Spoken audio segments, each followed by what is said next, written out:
আমাদের এই পুলিশ সদস্যকে যারা হত্যা করেছে তাদের প্রত্যেকের নাম নাম্বার আমরা পেয়েছি।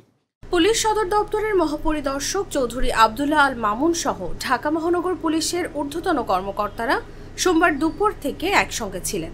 তারা সকাল থেকে বিভিন্ন নির্দেশনা দিচ্ছিলেন। তবে দুপুরের পর যখন কারফিউ ভেঙে ছাত্র জনতা শাহবাগের দিকে আসতে থাকেন তখন তাদের নির্দেশনা কমে আসে। শেখ হাসিনার পদত্যাগ ও দেশত্যাগের পর তারা ওয়্যারলেসে আর নির্দেশনা দেননি।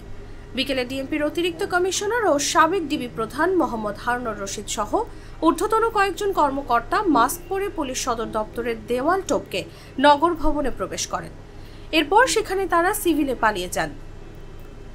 পুলিশ সদর দপ্তরের ৩ জন পরিদর্শক এই তথ্য নিশ্চিত করেছেন।